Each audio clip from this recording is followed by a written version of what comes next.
She stood at the edge of my driveway, arms folded, sunglasses reflecting the afternoon sun. You can't build that here, she snapped, pointing at the wooden frame of my patio extension. I was holding a hammer, just fixing the roof beam, when she threw the words like poison. Your house is blocking our lake view. HOA already filed a complaint. She added, grinning like she'd won something. I tried to stay calm. Ma'am, this is my property line. I checked the permits twice. But she laughed, loud enough for the neighbors to peek out. Permits. Sweetheart, the HOA runs this neighborhood. Not your little folder of papers. That was Karen, the self-declared queen of Maple Ridge HOA. She acted like every mailbox, every fence, even the air belonged to her. The next morning, I woke up to a thick envelope taped to my door, notice of violation. In bold letters, it said I was building beyond HOA limits. I walked straight to her house. Karen, you can't just make up rules, I said, trying to sound firm. She stood there with her tiny dog barking at my boots. Oh, I can, she said with a smirk. And I did. We're suing you. That word hit like a brick, suing. For building on my own land. I wanted to laugh, but my hands trembled with anger. The next day, my contractor called me, panicked. Sir, HOA told us to stop all work or they'll call the county inspector. I knew exactly what this was, intimidation. Still, I kept quiet. I had something Karen didn't know, a truth she wasn't ready for. Later that week, I walked into the HOA hearing. Karen sat at the front, fake smile plastered on, whispering to the board members like she was running the Supreme Court. He's ruining our view, she said, waving photos of my house. The board nodded like puppets. Then she looked at me. You people move in, think you can change everything, she said under her breath. That's when I smiled for the first time in days. You're right, I said softly. I'm not here to change anything. I'm here to remind you who really owns this land. The room went silent. Even her dog stopped barking. I pulled out a rolled map and placed it on the table.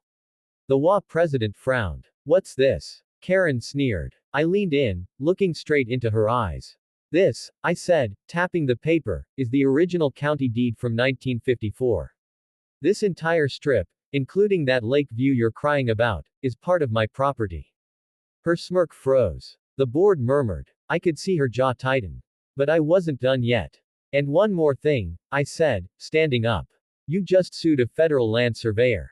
Karen's face went pale, like all the color drained out of her fake confidence. She blinked, then forced a laugh. Federal surveyor. Oh please. You expect anyone to believe that. But the HOA president looked nervous now. He shifted in his chair and whispered to her, Karen, maybe we should check his credentials before. She cut him off fast. No. He's bluffing. I slid my ID card across the table. Go ahead, I said quietly. Scan the QR code. The board's secretary hesitated, then pulled out his phone.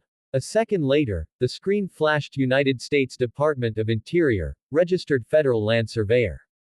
The room froze again. The man coughed awkwardly.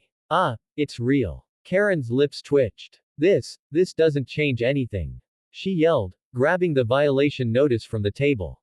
You still built outside the HOA zone. I took the paper from her hand and unfolded the county map again. There is no HOA zone here, I said, tracing my finger along the border. You all extended your HOA jurisdiction illegally 3 years ago. I know because I reviewed the zoning records myself. Her mouth opened, but no words came out. The president's eyes darted from me to her.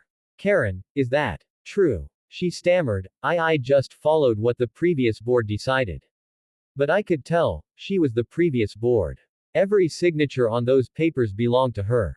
Let's stop pretending, I said, my voice calm now. You wanted this land because of the view. You forged the boundary papers and bullied every neighbor who questioned it. But you picked the wrong house this time. She took a step back, eyes flashing with panic. You can't prove that. I smiled. Can't I? I reached into my folder and pulled out photos, dated aerial surveys showing the true HOA boundary, plus a document she didn't expect me to have. Her email to the county office, requesting an unofficial adjustment to the neighborhood map. Her own digital signature sat at the bottom of the page. The room erupted in whispers. Karen lunged forward, trying to grab the papers, but the HOA president blocked her hand. Karen, what the hell is this? He snapped. She froze, realizing she was cornered. I leaned forward just enough for her to hear me. Next time you try to ruin someone's home, I whispered, make sure they're not the guy who drew your property lines. She didn't say another word. But I could see it in her eyes, the fear. The kind of fear that comes when someone who thought they ran everything suddenly realizes they don't. And that's when my phone buzzed. It was an email from my lawyer. The county was opening an investigation, not on me, but on her. That evening, I sat on my porch, the half-built patio quiet under the soft glow of the setting sun. For the first time in weeks, I could breathe. But I knew Karen wouldn't stop that easily. She was the kind of person who didn't lose, not publicly. Around midnight, headlights flashed across my yard. I walked out, and sure enough, there she was, standing by her SUV, holding her phone up, recording. I told you this wasn't over. She yelled. You think your fancy ID scares me? I've got the police on speed dial. I crossed my arms. Then call them, I said, calm as stone. Let's make this official. Her hand shook slightly, but she hit the call anyway. Within minutes, 2 police cars pulled up. The officers got out, flashlights cutting through the dark. Sir, we received a complaint about illegal construction and harassment, one of them said. Karen jumped in fast, pointing at me. That's him. He's building on wall land. He threatened me. I didn't move. Officers, I said, pulling a small black folder from my pocket, before you make a report, please check the property registration number on your system. One officer glanced at the document, then paused. This is county land registration. He looked up at me, eyes widening. You're federal. Karen froze. He's lying. She screamed. He's faking everything. But the second officer shook his head. Ma'am, this ID is valid. And for the record, you're trespassing right now. Step back, please. Her voice cracked. No, you don't understand.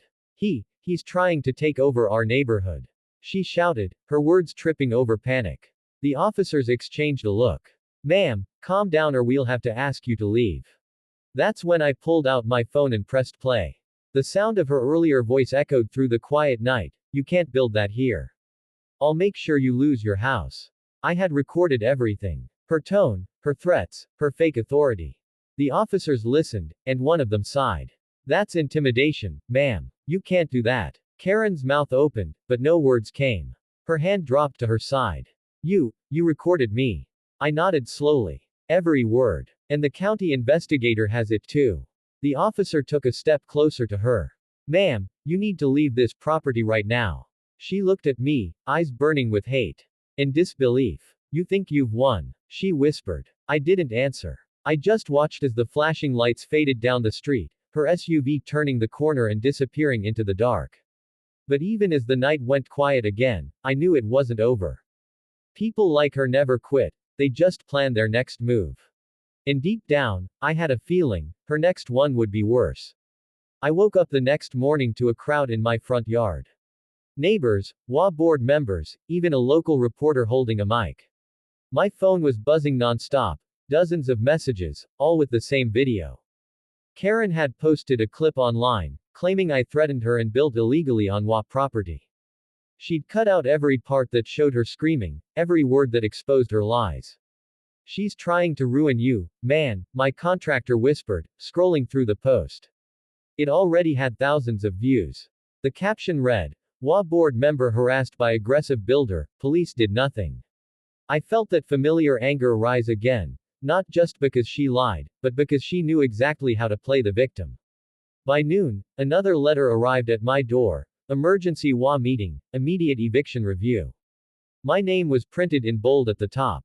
Karen was moving fast. She wanted to humiliate me publicly before the county investigation could catch up. That evening, I walked into the meeting hall packed with neighbors. Karen stood at the podium, acting calm and righteous. We have rules in this community, she said, her voice echoing off the walls. When one man disrespects those rules, he disrespects all of us. A few people clapped. She smiled wider. I waited until she was done spinning her lies, then stepped forward slowly. You done? I asked quietly. Because I think everyone deserves the whole truth. She crossed her arms. Go ahead, she sneered. Try to explain yourself. I turned on the projector. The screen behind me lit up with timestamps, drone photos, and county documents. These are official land records, I said, clicking through. They prove this neighborhood's HOA border ends 47 feet before my property line. The murmurs started immediately. A man in the back shouted, "Wait, so Karen lied." I glanced at her, but she stayed still, jaw tight. "That's not all," I continued. "Here's a clip from last night." I played the recording, her screaming threats, the police confirming my credentials, her being told to leave. The hall went dead silent. Karen tried to recover. This video's edited," she yelled. But someone from the back shouted, "We saw the cops here last night. He's telling the truth." Another voice joined, then another. The crowd started turning. Karen's face twitched, the mask was cracking. Finally, the HOA president stood up, voice shaking. "Karen, did you falsify these boundary documents?" She didn't answer. Her silence said everything. That's when my phone buzzed again, an email from the county investigator. I opened it right there, reading out loud. "Preliminary findings confirm zoning fraud and forged HOA boundary extensions under Karen L. Haver's authorization." Gasps filled the hall. Karen took a step back, shaking her head. No, that's not." But before she could finish, two plainclothes officers walked in through the door. The taller one held up a warrant. "Karen Havers," he said firmly. "You're under investigation for forgery and harassment. Please come with us." The whole room watched as she froze, eyes wide. For the first time, she had nothing to say. Just the sound of handcuffs clicking, and the whisper of justice finally catching up to her.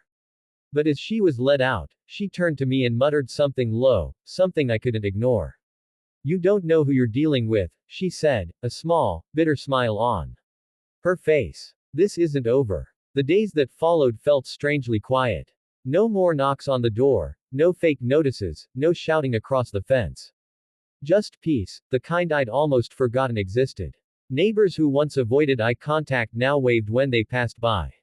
Some even came over, apologizing for believing her lies.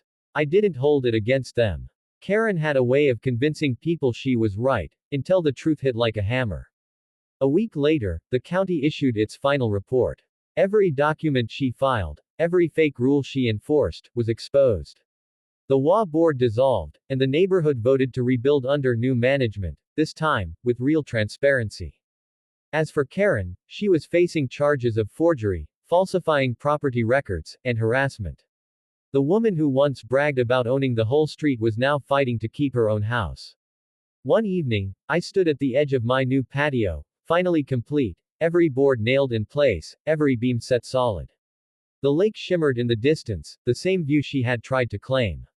My contractor patted the railing. "Looks perfect now, sir."